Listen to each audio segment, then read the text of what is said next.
All right, we're live. Welcome back, everybody, to another episode of Off the Deep End podcast. So we're just going to jump straight in with you, Miss Kristina. What was it like for you growing up? Was fitness a major part of your life? Was it gymnastics? Was it volleyball? For me, it was volleyball. But what was it for you? Um, Honestly, growing up, I was a little shithead. Every sport that my parents put me in, I was like the mean one on the team, Like on soccer, I would take out people's knees. You wouldn't even see me coming. I was 2 feet tall on the field, running as fast as I can. But they would always put me in those sports where I could just like take someone down because I was like a little angry child for some reason. I did soccer growing up. I did gymnastics, volleyball throughout middle school, little soccer again in high school, ran track in middle school. Didn't decide to pursue that in high school because all the track coaches and everything had this perception that I was gonna be like so good because my siblings are really good at running track. And I was like, I will not live up to that standard. So I'm good there. But I always grew up pretty athletic. You'd always see me outside. I always wanted to be outside. My family was always outside. We grew up in the summers on the beach, and we would always play baseball on the beach. It was just kind of a thing just to stay athletic in our family and always be active and kind of be around others and stuff. Bodybuilding for me didn't come in till like after high school, I guess. Okay. Yeah. So I always notice that usually when people are into bodybuilding, they have that a competitive edge. I wouldn't call it it's not really necessarily ego, but a competitive edge. They have a killer mentality towards whatever field of sport they're doing. So I think it's good to be super hyper aggressive in sports like soccer because that's how champions are made. Yeah, I was definitely a very competitive child. Those sports growing up, you're not in the big leagues, you're not really doing much. Like what, you're 12 years old, you're just against a bunch of other 12-year-olds and stuff like that. And I took it so seriously. Like I remember after every race, like if I even placed second or third, like in the mile or the 4x4, I would cry. Like after every single one, I would just like, I didn't make first. Or if I did get first and I didn't get the time I wanted, I would just cry because I was like, I'm not beating myself.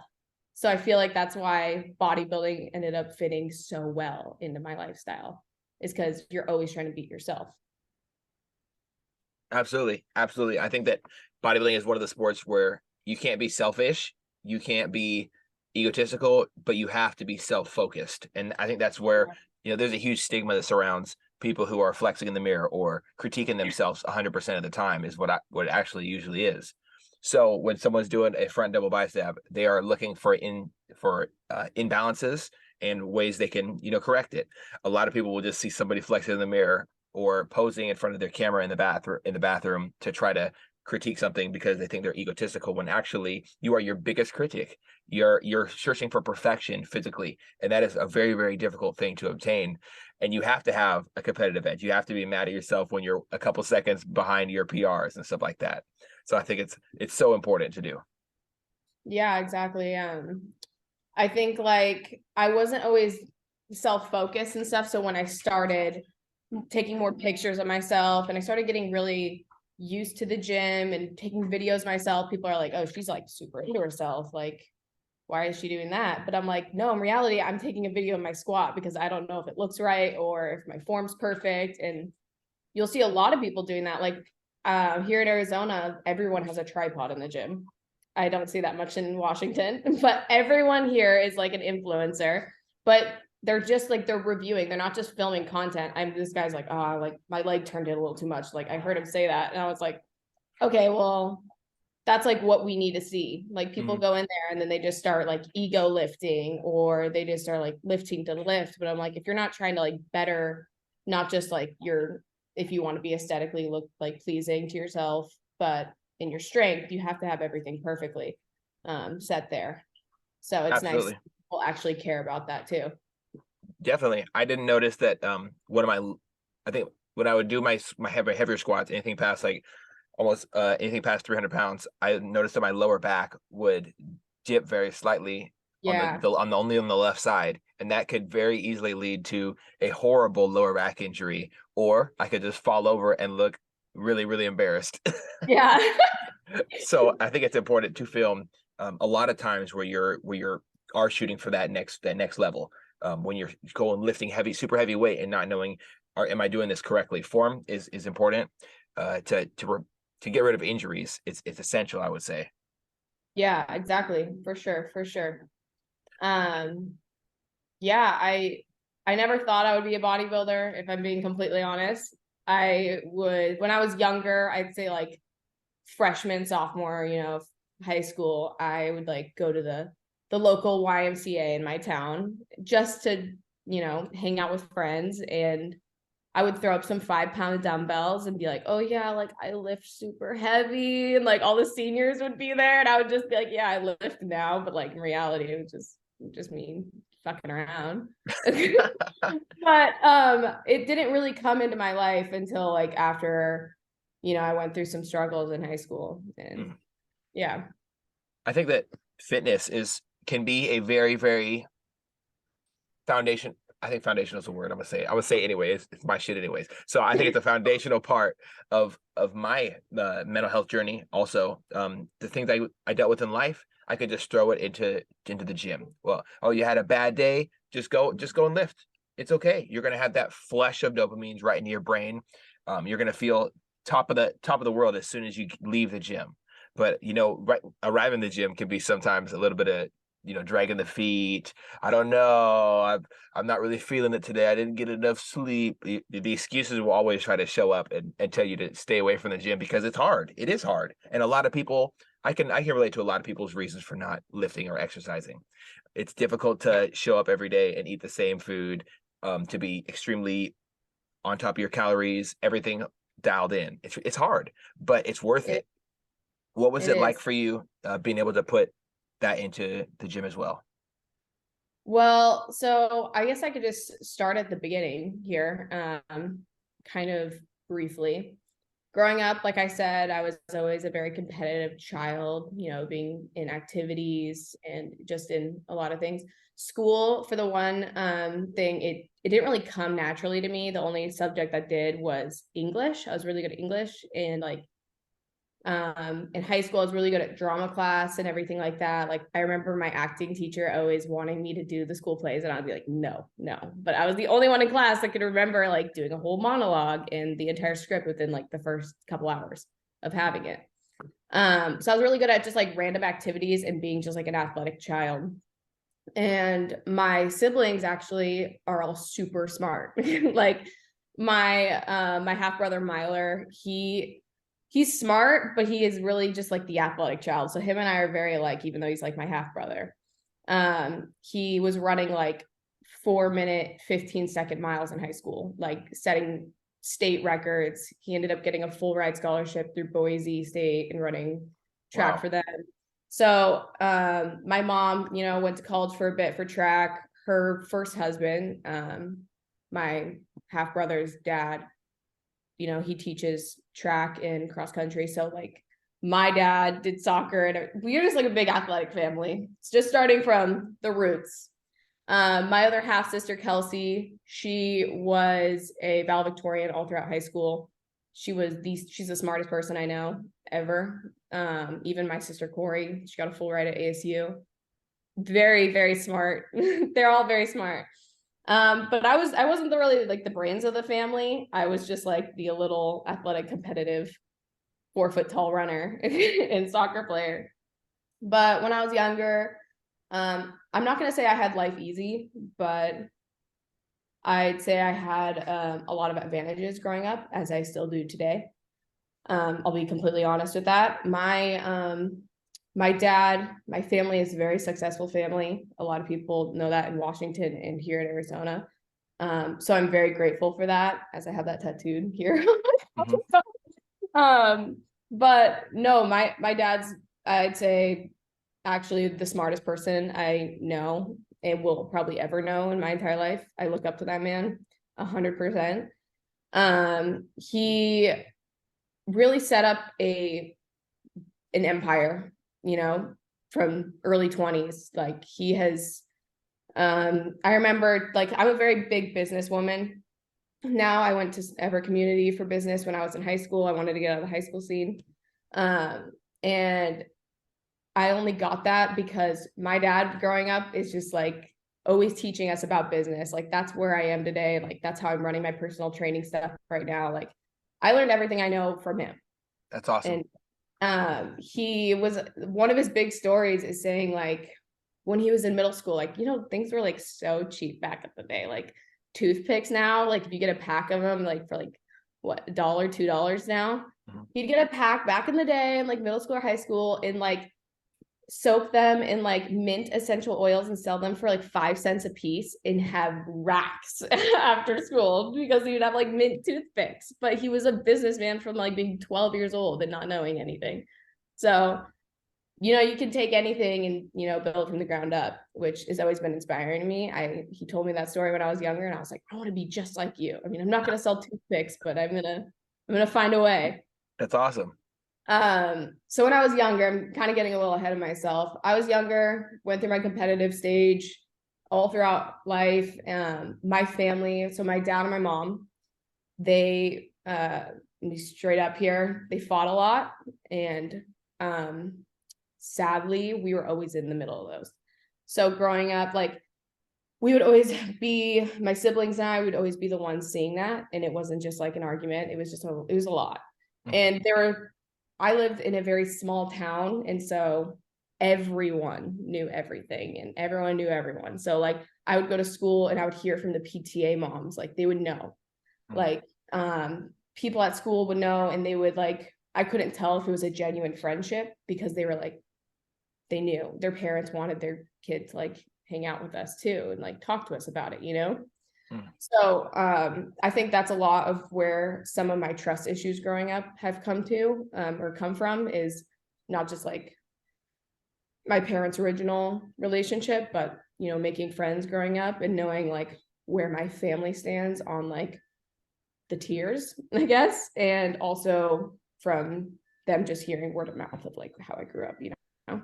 Absolutely. It can be exceptionally difficult to have you and your family be a topic of conversation. That's your life. It's not up for, I get a lot of people get off on that gossip girl stuff, keeping up with the Kardashians. This is not keep up with the Pettits. All right. Just stay in your own lane, right? For real. Like you don't need to be all over everybody's life story. That's actually happening to somebody. This person's having an argument with this person. That don't talk to their children about it. Don't worry about it. Let people be people.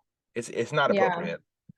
It really isn't. And I was so young. So my parents got divorced when I was like 8 or 9 years old. So that's kind of like a rough age for a kid to have to deal with their parent. Like if you're like a lot younger than that, you don't really remember it, but that's like a peak age where you remember like everything. So I remember everything leading up to it, everything after. And it was a lot for me back then. There was lots of counseling, therapy. I sometimes I felt like on the outskirts of people in school stuff. No matter what, my parents loved me the entire time, and they still do today, and they only wanted the best for me. And honestly, I'm so glad they got divorced because I wouldn't be where I am today too if it weren't doing that. But I love them to death. And no matter how much like my mom struggled, my dad struggled with just like everything, because that's hard, you know, like they were in love, and to lose that person, you know, and you have kids involved, like it's not just hard on us, it's hard on them. And the fact that they have to stay strong for us is a lot. 100%. And I don't want to ever feel that feeling ever of having to lose that, you know? Then after that, my dad actually met my stepmom. And I love her to death. They've been together for, oh my God, I think it's like over 10 years now they're coming up on. They've been together for a long time, since I was very young. And that was, I went through like a tomboy stage when my parents got divorced, and she kind of like put me back in like this girl body. I was wearing basketball shorts. I would pretend to be one of the guys. It was just like, I was going through such a hard time in school and with the divorce. And it was like, when you're a newly single dad, you're like, I don't know what to do. Like, I can understand like where my dad was probably coming from. He was like, oh, they want to play soccer? You guys can just wear basketball shorts to school. And so like, we literally, like, my sister and I were dressing like tomboys every day and like not brushing our hair.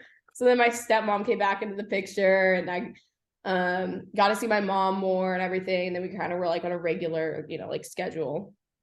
And, my sister and I became girly girls again at that point. But there was always a struggle with having to deal with, separate parents going from house to house. There's always fights going to be going on in the houses. I didn't get to see my half siblings as much. So I have one full sister, and then I have two older half siblings. My older half siblings, Myler and Kelsey. And then my dad and my stepmom, Sabrina, had two kids of their own before they did the whole wedding thing. So I literally have been with them their, entire existence, which I love them to death. And they're Ethan and Ava. Very adorable children. And I'm so blessed to have such a big family and lots of siblings. So middle school was honestly pretty easy. I mean, I had to jump schools like once because of like some boundary change. And then in high school, freshman year, I was a goody goody to start. to start. And I think that's kind of like, I'd say in middle school, I was like, I'm going to church. I go to youth group. At this time, I was the only kid in my family that was baptized. I was the only like church goer ever. And then start of freshman year of high school, I started off that way and everything. And then I feel like a lot of people, for the most part, and I'm not justifying my actions, but go through a stage in high school where they kind of are like finding out who they are too. Oh yeah. And they kind of take a dip. So I took that dip. I think a lot of people that I've experienced, they take a dip in a spiral of dip. So where everybody else is dipping, you're spiraling, hitting all those dips with the people, and then you're connecting with other different groups of social social demographics, and you're just all falling down together. It is what it is at that point. Yeah, I took that dip and then I spiraled. So I followed that spiral right down. I was like a goddamn slink. So I started there, and I was a major church goer. And then of course, like the freshman girl got the attention from the older guy in high school. And then it just kind of like went right back down. So I think my freshman year, I started drinking towards like the middle end of there. I was hanging out with older kids. Then I got grounded my freshman summer going into sophomore year. That was kind of like a thing for my family, I guess, because my sister, that happened to her the year before. She's only a year older than me. She got grounded for the entire summer too.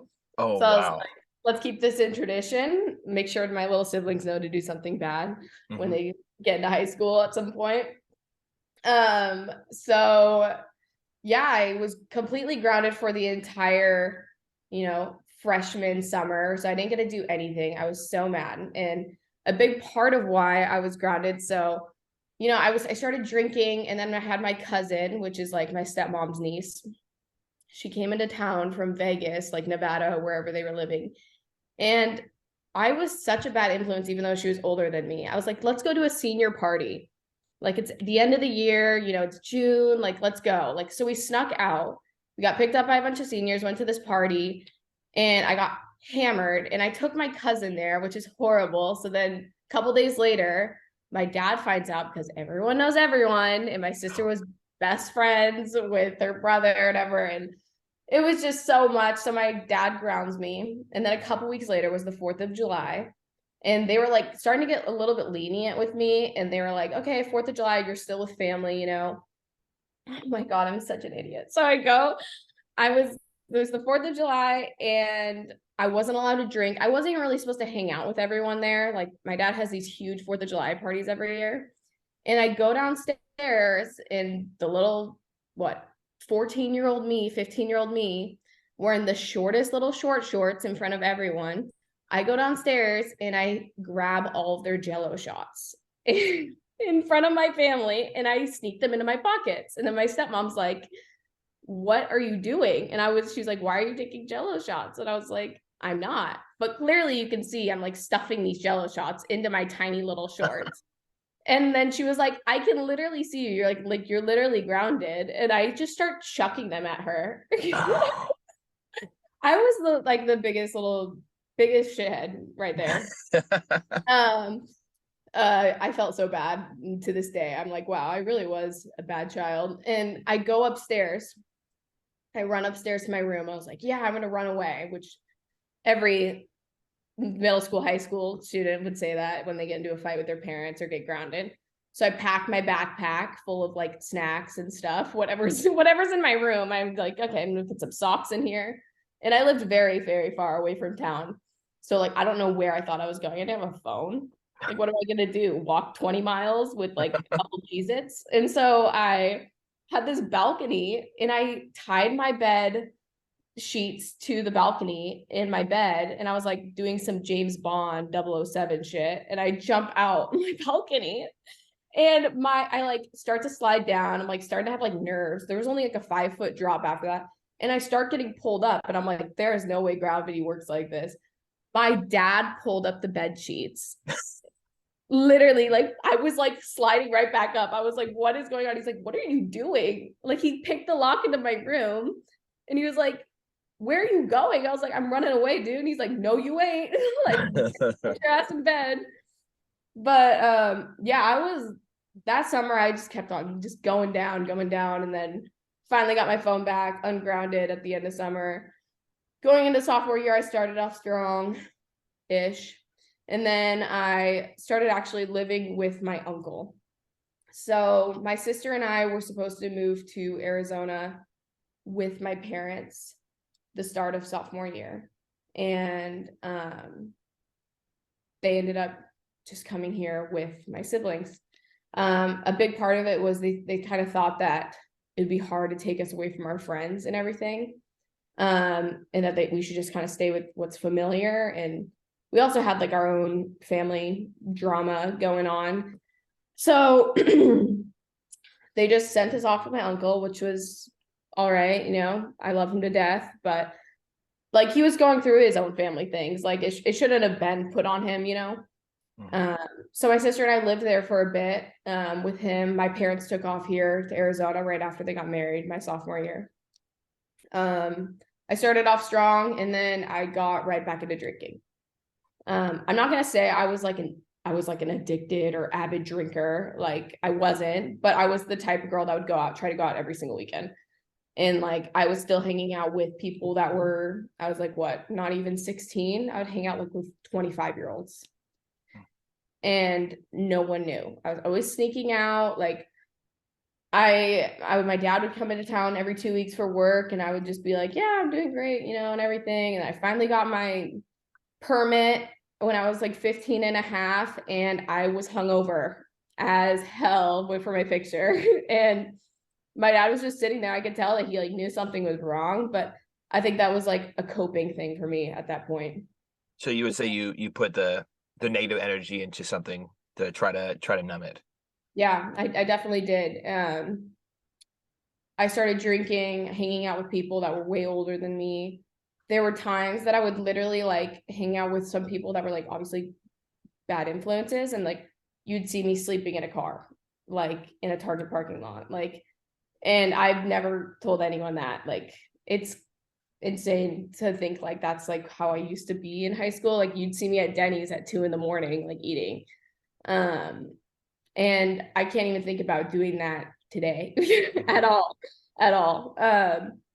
So sophomore year, I was going through like this drinking phase and everything.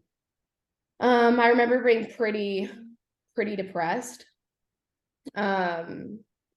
So like a month before Valentine's Day, so that January like 14th-ish, it was hitting me pretty hard, and I was pretty up and down with being like sad all the time for like since freshman year, just because like I didn't know what was going on, who I was. There was family drama. I got grounded for the summer, and my parents left, and my family left, and then I was put Going with through my a whole lot of transitions right a there. whole lot of transitions. I was drinking, which drinking doesn't help anyone's mental health in any way.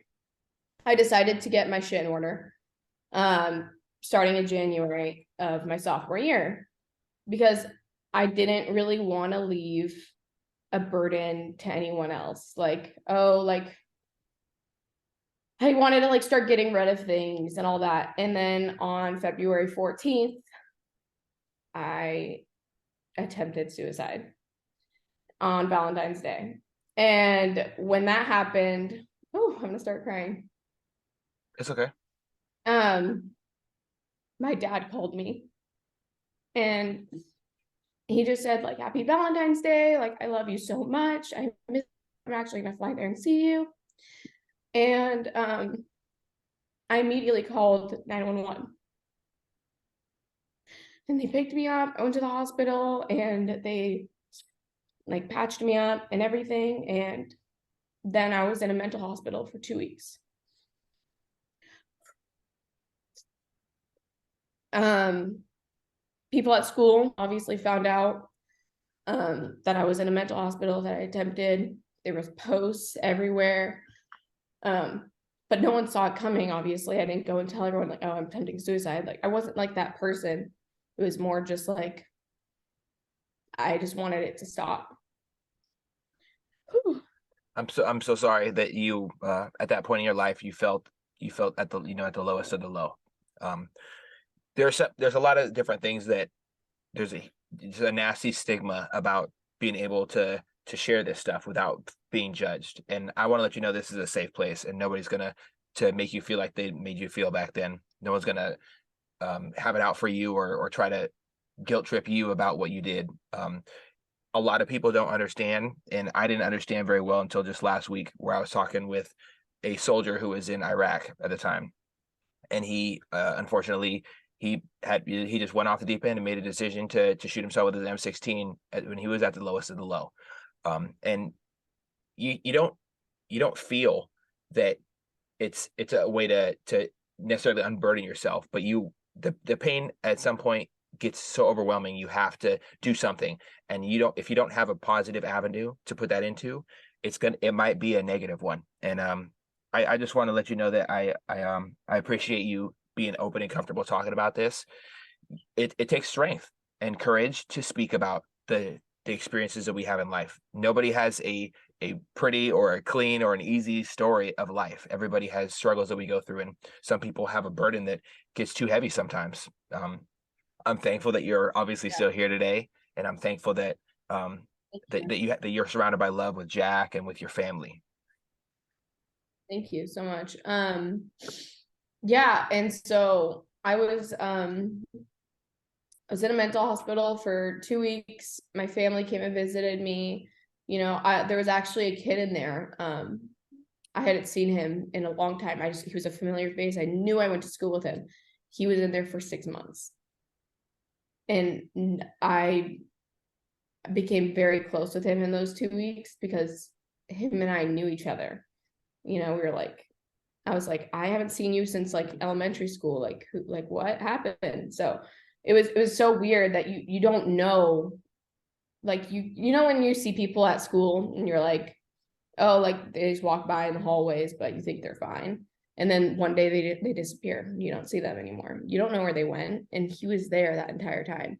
Wow. There was just like that one day that I didn't see him, and then I didn't see him for a long time. That I forgot about it, and then I saw him again. I was like, wow. He was the only kid in there that was there that long. The mental hospital was definitely an experience. It was scary. It was very scary. You can't have zippers, you can't have shoelaces. It's a lot. I didn't really talk to anyone that much there. Just because I wanted to be in my own bubble, and I don't want to hear more negative things that go into my head with other people's stuff. I try to get through it. After that, I was in therapy. I found my lovely therapist. She was amazing all throughout the rest of high school.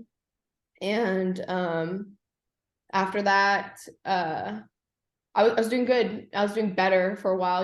I took my test to go to Everett Community College, to do wow, why can't I think about what I did? What is it called when you do running start? There we go. When I did running start, I did not want to be in the high school scene anymore. And so I was like, hey, I'll take the test, did all that. And then I think I just kind of hung out, partied or whatever for like my sophomore summer, but I wasn't happy, you know? Going into my junior year, I started off all right, you know, I met new friends. I was still partying and drinking. I went through a really tough time. I started up the drinking pretty bad. I was partying a lot with bad people that wanted to hurt me. Parties where I got taken advantage of and that I don't remember, like losing time. And then being told what happened the next day from people that didn't lose time. It's a really shitty feeling, not knowing what happened those times. And then so that was just like a build up again going into my junior year. And I met a guy that, you know, it felt like he was the world to me. I mean, it was a high school sweetheart love, you know.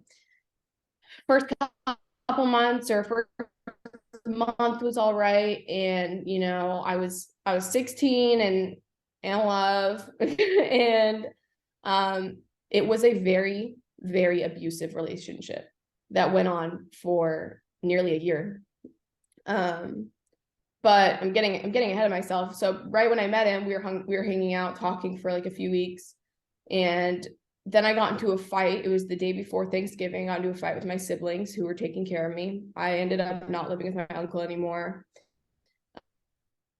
My sister Kelsey, other sister, and I, and taking care of us, and her husband was taking care of us in high school just so we could have a guardian to watch us.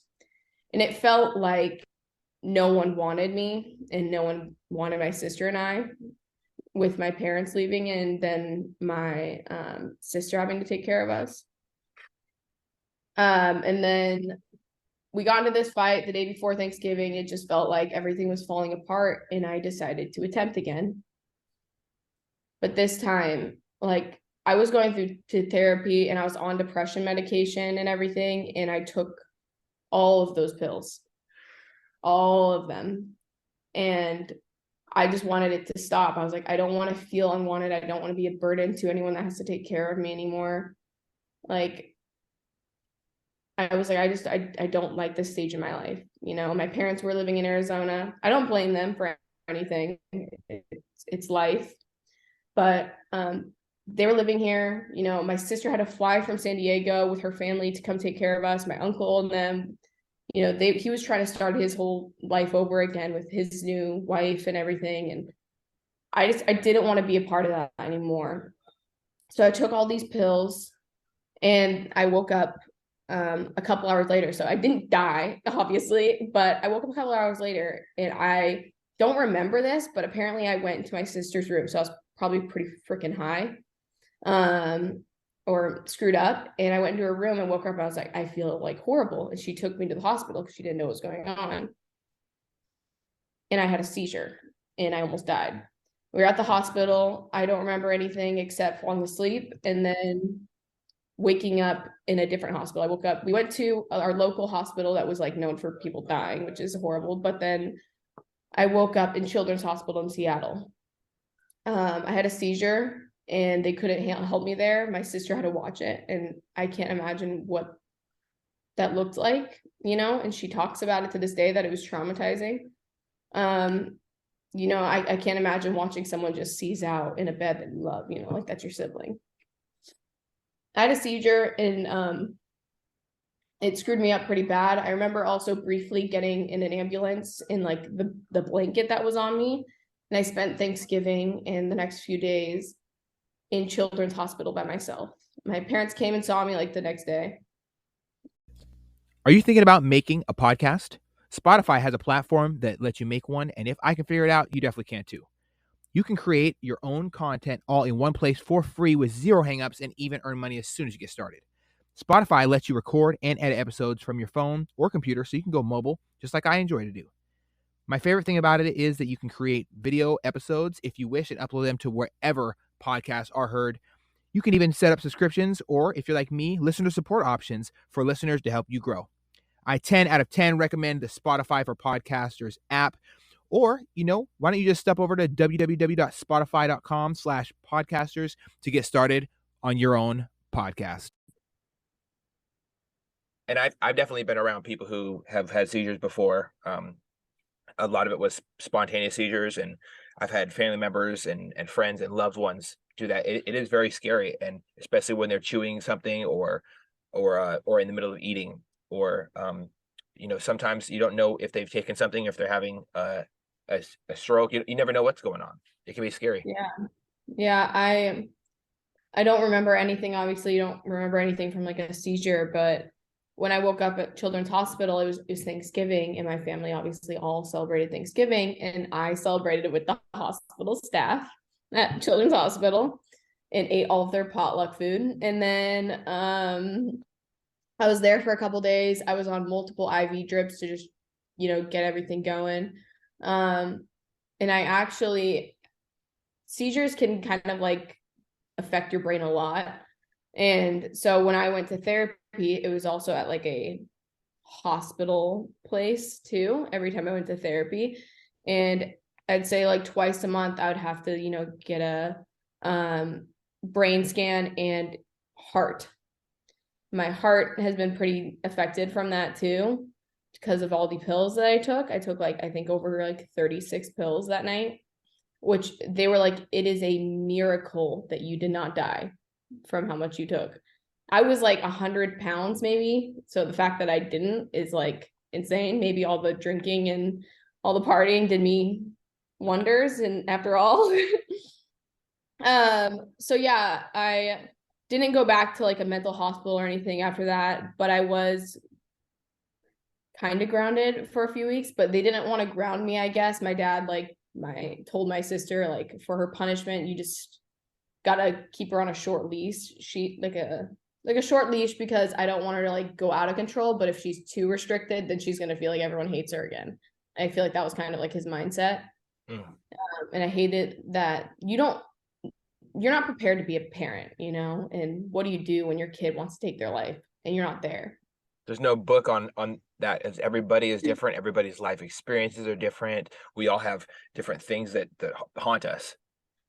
Yeah. And so that's a lot for my parents to have to be put through as well. And it's hard to think back on that. But after that entire incident, I was still going to college at Everett, and I was talking to that guy that I met. He was actually going to a different school. But he had a rough upbringing with his family. His parents were still together, but one of his parents was I'd say a person with very little life, people obviously you're living, but you don't have life to you. And his dad was a very mean person to me, because he always wanted him to be with his ex-girlfriend. So I dated this kid, and I did everything for this boy, and all my dad ever wanted was for me to be happy.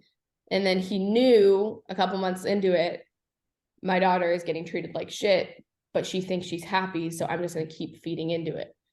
So my dad's living in Arizona. He supported me financially throughout high school and everything, my sister and I, and my other sister that had to take care of us. So he would send us money and everything. And this kid, I was so in love with him. And my dad would send me money so I can take this guy on dates. Him and I were dating, and I was always taking him on dates, buying him presents, paying for his select basketball, any money that my dad gave me for food or, books and stuff.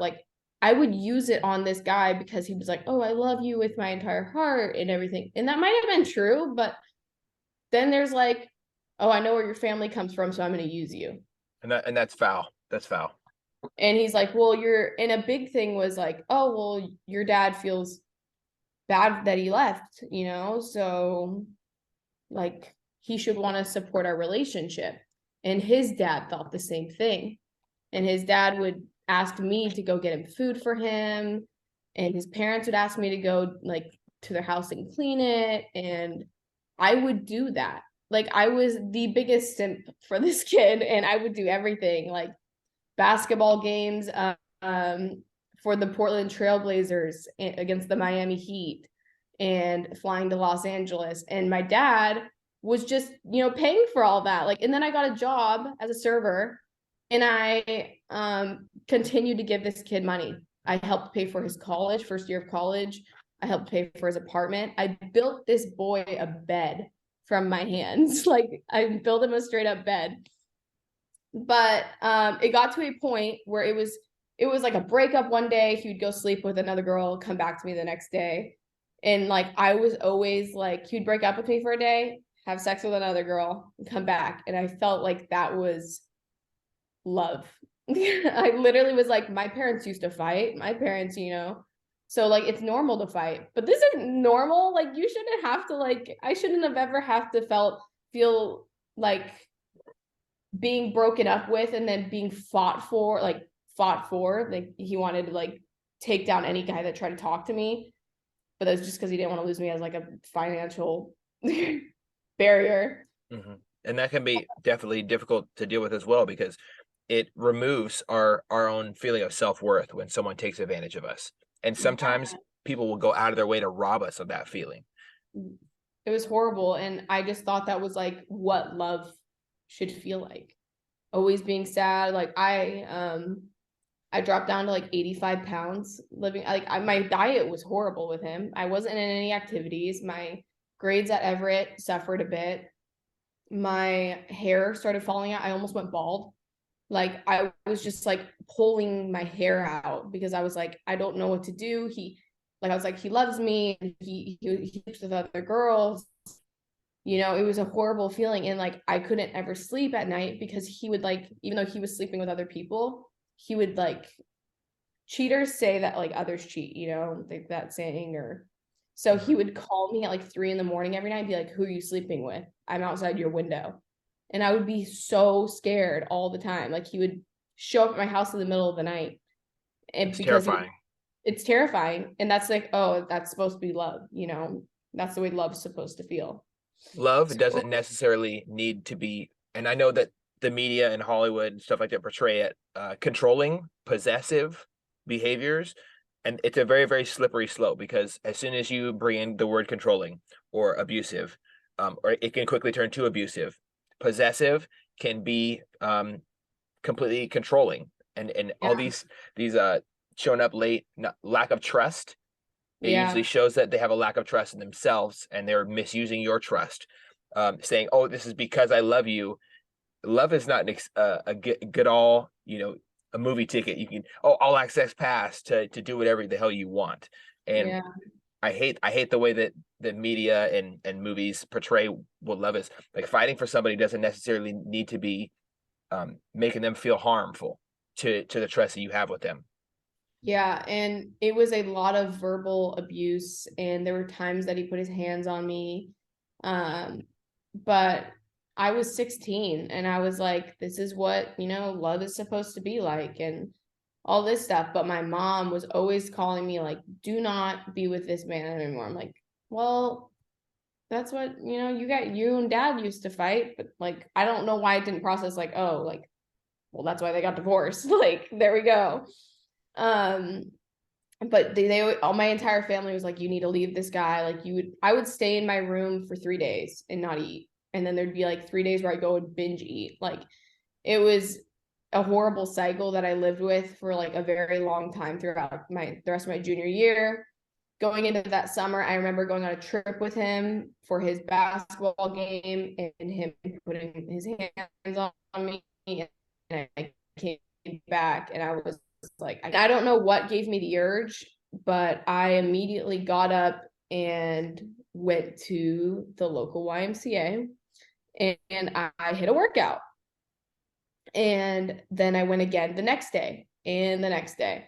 So I wasn't really too fond of cardio, but I just picked up some weights and just started, doing some weightlifting, and kind of started watching a ton of YouTube videos. It was super random, but I remember looking at myself in the mirror and being like, wow, I really, really let myself go since, being with this guy.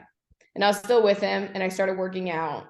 And immediately, like, when you start lifting, your body shocks itself, and like your body instantly starts transforming because your body's not used to that type of activity. It's like switching from like strength training to HIIT training, your body's going to transform, or just not lifting to lifting is just insane. So I started like getting a 6-pack like within the first 3 weeks. It was so weird. I didn't even know what I was doing. I was just doing cardio, and I was doing like probably 10-15 minutes of cardio and then just doing tons of weightlifting and teaching myself how to lift again. And I met this kid that I used to go to like high school with. Obviously I didn't see him much because I was going to Everett for running start most of the time. It wasn't really around my high school group of friends, but he had a crush on me. And then I ended up liking him because like him and I would always see each other at the gym. We were in the same grade, and he talked to me so much and made me realize I shouldn't be treated this way by, my boyfriend. And he became like a very good friend of mine. And then after that, him and I dated for like a month or two. And then I was like, yep, I don't want to do a relationship anymore. I was like, this is too soon. But it was like it was a breath of fresh air, someone that, is a very genuine person, like showing you that you do not need to feel that way all the time. Absolutely. Like you're not worthy of love, or that you need to be a second or third choice to other girls' bodies. And I remember when I went to the gym, my main thought was, I don't really know what I'm doing, but I just want the pain to go away. And I don't want to try to kill myself again. I want to give myself this last chance. And I was like, if it's physical pain, then so be it. So I was like, I loved the feeling of being sore. So I would be in the gym for like 2 to 3 hours. And then my dad bought me a punching bag. So I put that in the garage, and I spent the rest of my summer at the gym and hitting this punching bag every single day. And then in the school year, like I started talking to that kid, went to homecoming, blah, blah, blah, blah. I started being a senior. I started being around good people. I had another relationship later on in my senior year, and then COVID hit. And I didn't get to even have a graduation, a birthday, anything. And then going into that senior summer, right after I graduated, my sister and I were living by ourselves in this big house. My other sister moved out. So just a new 18-year-old and a 19-year-old that came back from college because of COVID. So we have this big old house together. I had one of my best friends at the time living with us, and we decided to have a party during COVID. And so a lot of people probably, I'm just going to spill the beans now because a lot of people already know this, but there was a big news story with Donald Trump and Governor Inslee about a big COVID-19 party. And that was my sister and I's party with the 100-something people back then. You know what? A lot of people are going to say a lot about how bad it was. People gathered during Rona. Yeah. So the thing is, there's this big misconception that everyone had freaking COVID there, but no. So originally I invited 2 people, my boyfriend at the time and my one other friend. My sister invited some people from college that they were already in town, and then a couple people from our hometown.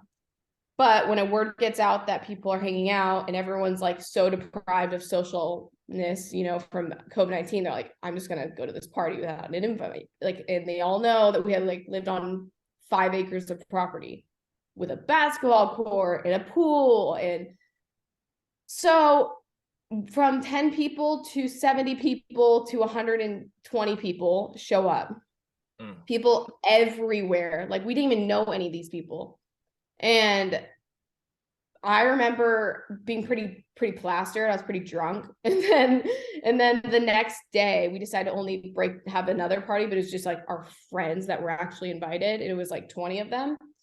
And one of our closest friends that was with us was like, I feel pretty weird. I don't have a taste. I don't have a smell. And we're like, how long have you not had, how long have you had this? Like, because everyone was like hitting her vape pen the night before when she was at the party and everything. Yeah. And she was like, no, it's just allergies. And we're like, oh my God. Like, taste, that's not no allergies, lady. She was like, yeah, it's not COVID. It's just allergies. I was like, oh my God. Like, did you feel this way yesterday? And she's like, yeah. Mind you, the day before, she actually slept with a guy at the party. Oh, Lord. Oh yeah. And so then she goes and gets tested like the next day after the second little get together, and she had COVID. And then it got out. So then she told someone, and then this girl that lived in Hawaii that used to live in our hometown was super pressed that she didn't get invited to this party, but like who would have thought, and no one was close with her. So she posted it on Twitter. If you live in the tiny town of blah, blah, blah, blah, and you were at this party, everyone has COVID. Oh So my blah, blah, God. blah. We all decided to quarantine. We all got tested. No one got COVID, including the guy that she like hooked up with, but she's the only one that had COVID. Like we were all around her, we were all hanging out with her. So it really goes to show like COVID doesn't spread that easily. Yes. Like, she was around everyone sharing drinks. But then since that tweet went viral, Governor Inslee hopped on his little phone Zoom and all the microphone thing and made a press conference about it and talked about it. He's like, were you at this party and blah, blah, blah, blah. And then Donald Trump talked about it. And then we have some friends that were living in like Virginia, and they were like, was this your party? And we're like, yeah. And we were like, oh my God. Like he was like, Donald Trump just talked about this. It's like the Project X of COVID. Yes. But mind you, literally only one person had COVID. And then when I told Jack about it, when Jack and I started talking, he was like, that was you, like that was you. that was you and your sister. And I was like, yeah, it's pretty bad. Oh boy, yeah, I remember that. Yeah, so it was a little party. It's, you know, a learning experience. It happened so long ago, like doesn't even matter anymore. But you know, then we were kind of the rest of the summer, I was kind of a little shithead again for the rest of my senior summer, just kind of living life. And then my sister and I were talking about moving. My dad was too. He wanted to sell the house that we were living in. It's kind of like the family house that's been in our lives forever. And just go and kind of like live in another state. He's like, just go start over somewhere. Like, let's look at San Diego and everything. And then he was living in Arizona, and he just randomly bought a house. He's like, you guys go live together. Super weird. And actually, I'm gonna take a step back like once. So when COVID hit, Brian Klick hit me up. I love him. He's great. Was like, yeah, he was like, I want you to be on the team, and I want you to be a bikini competitor, blah, blah, you look insane. I was like, how much is it? And he told me, I was like, good God, I am like 17 years old. I cannot afford anything, and I don't have a job anymore. And when you don't have a job and COVID just hit and you're living by yourself, it doesn't really work out that way for me to be a competitor.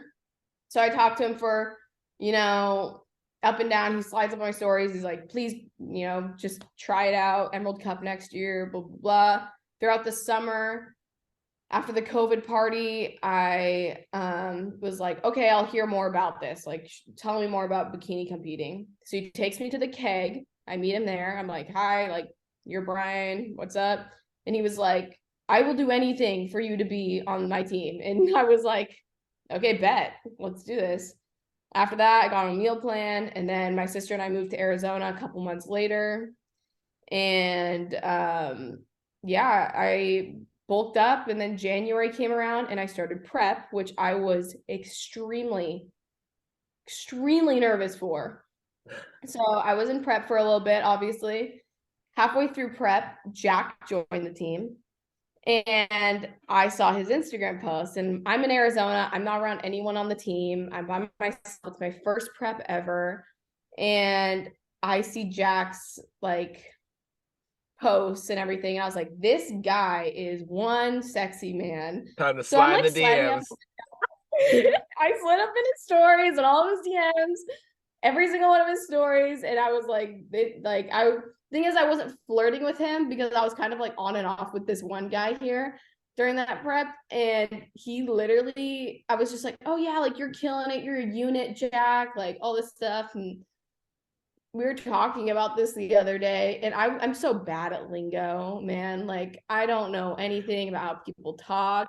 I swear to God, like I'm so young, I should know these things. And I just found out what IMO means, which is like, in my opinion, I just found that out like yesterday. And I thought it was like a typo, like emo, but with I. Yeah, that's what I did too. And I was like, hey, I don't know why people keep using that. So I remember Jack's response one time was thank you with a fire emoji and stuff. And I was like, "Okay, thank you, fire stuff." Like, okay, this guy's weird. So then I kind of left it alone for a bit, but he meant thank you, hot stuff. Like, it took me months to figure out what he meant. Like, he was flirting back. I was like, okay. And I left him on red. I didn't know anything about the lingo. And then comes around Emerald Cup. I wasn't lean enough for my first show. It was just a lot. There was a lot going on. I didn't go off plan or anything, but my prep was hard. I was on 2.5 hours of cardio, no carbs for the last 10 weeks. And I honestly could have came in like 7 pounds leaner, but I did place. I took 4th, 5th, and then 6th in my true novice, but I took 5th in my open, and it was pretty stacked for that Emerald Cup in me being Yeah, it was. So I was 18 years old, just gonna turn 19 that next month or whatever, and I was the youngest one there. They were like, the judges' feedback was just like, just come back a little bit leaner, and a little bit more glute development. Other than that, like, you, for being 18, you looked insane.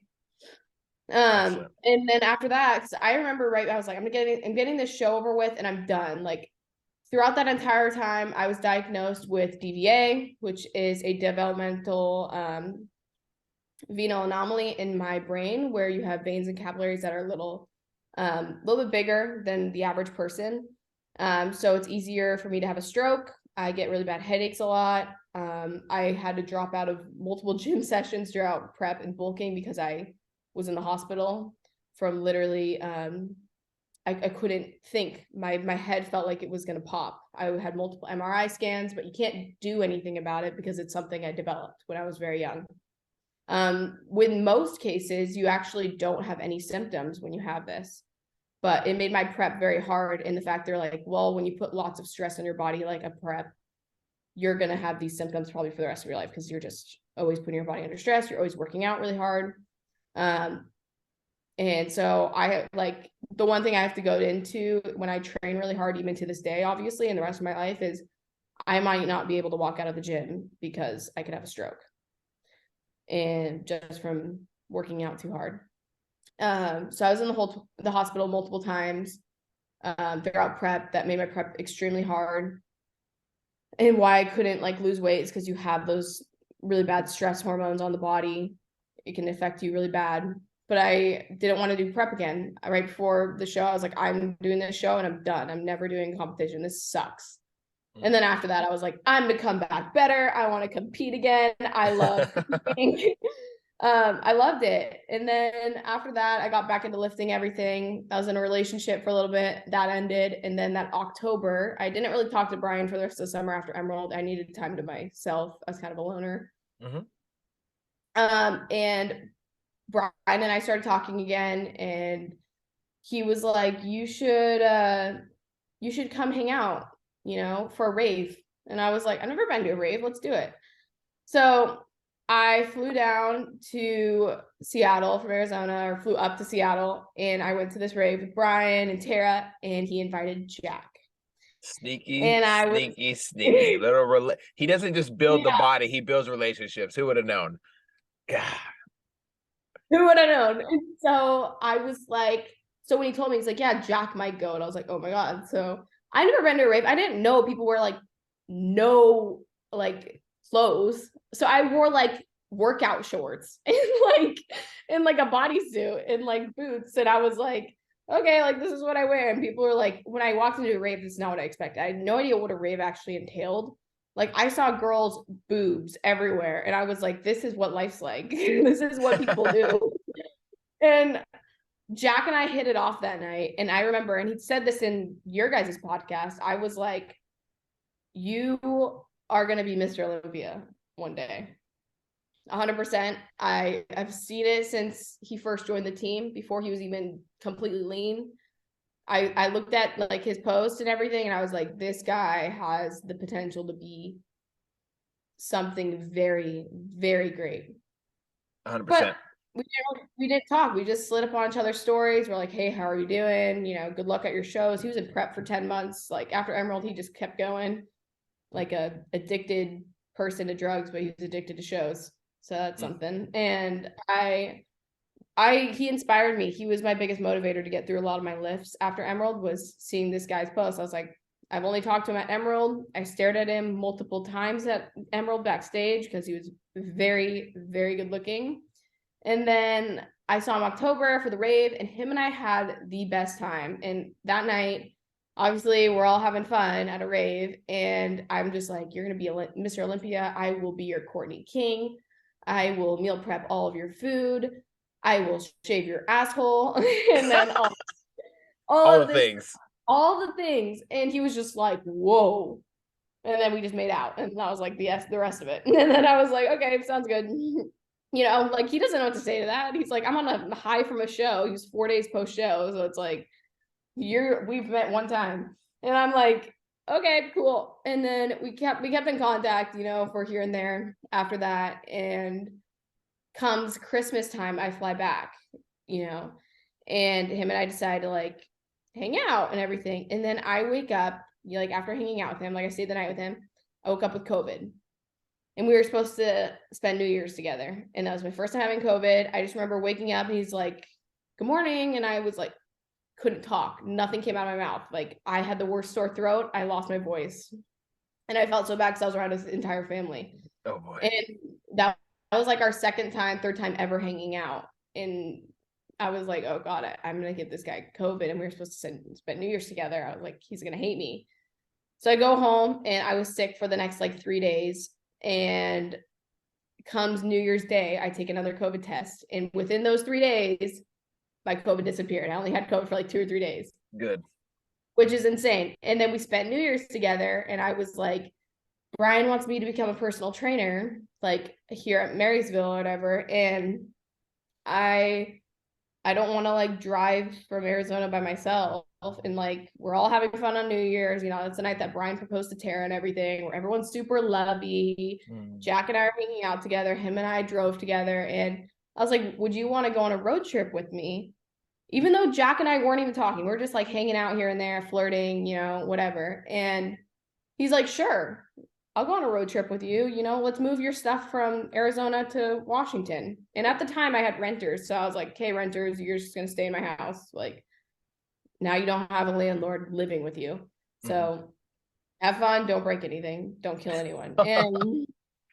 And so 2 weeks later, after like a week and a half later, after I fly back to Arizona to pack up my things from Washington and everything, I'm in Arizona, I pack up my things, Jack flies here and he hangs out for the first day. And then, you know, this is like where I feel like you could tell if you're going to actually want to be with someone. It's, you have to be stuck in a car with them for like 3 days on a road trip.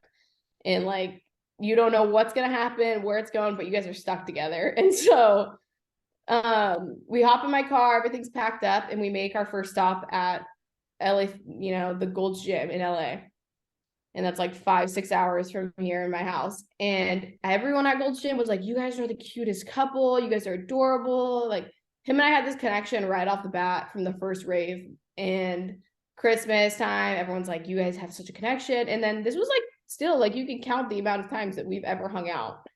Like, when it's time, you know, that I think the universe was sending you some messages. Yeah. And so we're at Gold's Gym. Everyone there was just like, you are the cutest couple. Like, you guys are so good looking. And then after that, we made it to San Francisco. You know, this road trip was so much fun. Him and I would stop. We would weigh out our almond butter that would go on a bagel because we were on plan. And we barely ate anything that was bad on that trip. I think we got In-N-Out Burger, but got them lettuce wrapped. Like, that was literally it. The rest of it, we meal prepped food. We went to San Francisco. Then we snuck into a gym in San Francisco. Some random guy let us in, and we didn't have to pay a day pass. And you were supposed to not be in there unless you signed a waiver and all this stuff. It was insane. And then we went to Cannon Beach, Oregon, and then we made it home. And that's when we could tell, like, oh, wow, we can like hang out with each other for like 4 days straight right off the bat and like talk about everything in a car and be stuck with each other. And then a couple days later after that, he asked me out. And we started dating. Well, it was more like we were hanging out and he goes, I love you. And I was like, you can't say I love you unless we're dating, man. And so then he had to ask me out. And then Yeah, he had to. There's no option. he had to. He can't say I love you and then just like not ask me out, you know? It doesn't work like that. Yeah. And then after that, we immediately moved in together, like within the first 2 weeks of dating. And then that's also when you can tell if you can be with someone, is being able to move in with them right away. And we moved into a like 500 square foot or less apartment, 400 and something. Like this thing was tiny. It didn't even have a full bedroom. It was like a living room, a kitchen that was like combined, a tiny bathroom, and like a closet sized bedroom, which you can only put a mattress in. Like when you jump into that room, it's just mattress. We were just trying to go there, eat, sleep, and then go to work. Like that's all we had to do. We worked together, we worked out together, we lived together. And then that was this last year, for the entire year, and we made it work. We were doing shows together. Like I meal prepped like all of his food for the most part. I wanted to be everything that I said I wanted to be for him. And then comes the end of this, the end of this year, and he starts prep. I started prep too in June, and I actually had some pretty bad thyroid issues, which sucked so hard because ever since Emerald last year, Emerald a couple of years ago, I wanted to be the best I could be. And I was like, I'm going to come back undeniable. And my thyroid out of nowhere skyrocketed up to 24. And I started having a resting heart rate of almost 200 beats per minute. I was doing nothing, like just trying to go to bed, and my heart would be 200. I started to lose hair again. Like I was dropping like 4 pounds a week out of nowhere. Brian wasn't moving anything in my plan. He was just like, what is going on? And I had to drop from the show, which was like a big shot to the stomach. And then all I did was just keep pushing with Jack. And the November Northwest show that I was supposed to do with him, I ended up doing all the girls' makeup there. So that was amazing. I love that. I was originally supposed to go to school for cosmetology, so I loved having to do that for all the girls. And then I drove back here to Arizona. I kicked all of my renters out, and I've been having to put together the house that they left behind pretty badly. They kind of like destroyed my house. And so I've been putting that back together with my family. They helped. And then I went back to Vegas, and I saw Jack do his thing, exactly what I thought he would do from day one. He took his freaking pro card at the Amateur Olympia, and I was his right-hand woman, making all of his meals. And I have that YouTube video coming up here. I'm supposed to post it today, tomorrow at the latest, but it has the behind the scenes of peaking for the Amateur Olympia. It has him posing, me shaving his butthole, and then him taking his pro card. And then actually when we went to the Olympia meet and greet after that, we met C-Bum, and I told him about Courtney King and what I said at the first rave. And he was like, and so do you shave his asshole now? And I was like, I do, Chris. And then he was literally like, oh yeah, Courtney just did mine. And I was like, oh, nice. Like that's sweet. Like Courtney just So to people who aren't into bodybuilding, they'll have no idea the drastic things that we go through. It might sound strange to them, but to me, I'm like, it's a normal thing that a loving person would do for their partner. Yeah, 100%. You're like, yeah, like I had Jack bent over in the bathtub in a hotel room while I just shoved a razor up there. And I'm like, yeah, got you, babe. And like scrubbing his body. And then Chris Bumstead, top freaking Olympian ever, is like, yeah, so do you shave his butthole now? And I'm like, oh yeah, nice, Chris. This is a good conversation. Thank you. It was fun though. Man. It was hilarious. That is hilarious. Yeah, because when I was like, yeah, I told him that I'd be his Courtney King. Like you're like a big part of our relationship, you know?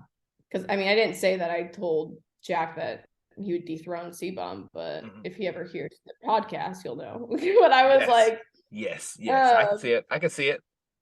Yeah, and I see it for sure. I think Jack has amazing genetics to do so. And but it was just hilarious that was the first thing that came to his mind. He's like, yeah, so you shave Jack's asshole. And I was like, yeah.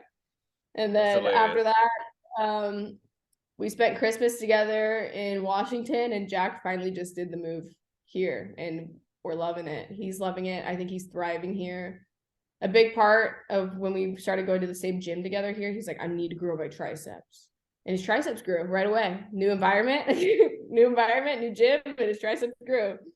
I think that when you're where you're supposed to be, everything changes in the perfect way. And so I'm excited for the two of you and your future in Arizona. I know it's going to be a successful move. No, yeah, I'm extremely excited. I just started getting some more personal training clients and everything, and trying to build the personal training business and everything, of course. Always telling people about, Brian doing prep coaching, all of that stuff. There are so many good bodybuilders here that could or people that don't even have thought about bodybuilding or anything. I'm just like, you should try this. You should do this. There are people that have such great physiques out there that don't even know their potential yet. So there's so much that has gone on in your life. There's a couple of things that really stand out to me more than others. One, you have not just survived, but you've also thrived in mental health struggles. Identifying what helps you, how to realizing your self-worth when you're being treated properly in a relationship, versus somebody who puts hands on you. Having an abusive relationship is something that's very, very common because it's not talked about. Usually doesn't get spoken about after. So I wanted to commend you on your bravery and being courageous enough to articulate to the world, and also remind yourself that that might be your past, but it doesn't have to be your future. That's something that really stood out to me. Thank you so much. Yeah, sometimes I don't realize like how much I've been through until I sit here and talk about it or think about it. Like before we hopped on the podcast, I was like, I grew up, I went through and I watched my parents fight. I watched a lot of things go on. I've been mistreated by people. I mistreated people.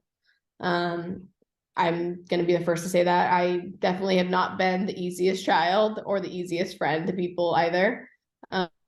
But sometimes like hurt people. And I do that, and have done that in the past. I've came up and I've grown a lot since then. And my biggest thing since growing up, I've been able to see both sides a lot better, and also treat people the way obviously I would want to be treated, and never want to put someone in a position where they want to take their own life as well. You never know what someone's going through, even if it's like a small smirky remark, you never know. And then I look back and I'm like, I would never want to go through a horrible relationship again. I would never want to put my parents through having to see that, because your parents just want the best for you. They also want, to make you happy or see you happy. They want to see a future for you. And then going into, lifting and my bodybuilding career, I wouldn't have met Brian if it weren't for this girl, Haley. I wouldn't have met Jack if it weren't for Brian. Like, it's just all these connections that, happen in life that lead you up to this exact moment. I wouldn't have gone to a lot of my business experience if it weren't for my father, and Brian too as well. The experience is everything. And especially just being a good overall person and knowing what to do and do the right thing. I am someone with a lot of goals in life, and I don't want to ever stop until those goals are met or reached. And I can thank my father for that. He never stops. He's 50 something and he keeps going. He'll wake up at 4 a.m., watch the news, and get on phone calls with people. No matter where he's at on that tier or the pyramid, he will never stop. And same with my mom. Like, she is one of the most hardworking women I've ever met as well. She always wants the best for her children as well. Like, she always wants to make sure that we're happy. She always wants the family together. And since growing up and my sister and I becoming a lot more mature and being able to see everything, from a different point of view, I feel like kids and their step parents never really get along all the way. So since growing up, my stepmom and my sister and I have all gone very close, and I can thank, obviously just growing up and being more mature for that. But it brings the family closer together. And I think Jack might have talked about this in his last podcast, was his parents or his family wasn't that close up until his sister and all that. And another point of view of me always telling Jack, like, you are a very lucky person to have such a close family, and people sometimes don't even have a family at all. And a big thing that I took for granted growing up was just, being able to even have a live and well family. And so to this day, I will take advantage of every single moment I have with any one of my loved ones. Even if it means taking off the gym or skipping out on a prep, I will never want to miss a moment with any single one of them. I love them all to death. I love Jack to death. He is literally the love of my life. And I have never seen my dad so supportive of a guy. He gave him a hug last night at family dinner. What? I know.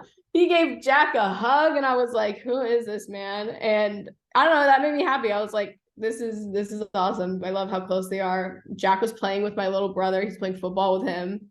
My whole family got together, and that's literally what it's all about, is your loved ones. And if you're happy at the end of the day, and if everything that you wanted to do in life has succeeded, you've made it. And at the end of the day, it might not be me stepping on stage, if that, with all my health problems and my luck, but at the end of the day, I'm surrounded with people that love me and care about me, as I would do the same with them, and that I'm successful in any way possible, whether it's wealth, in my mental and physical self. I'm successful in those ways.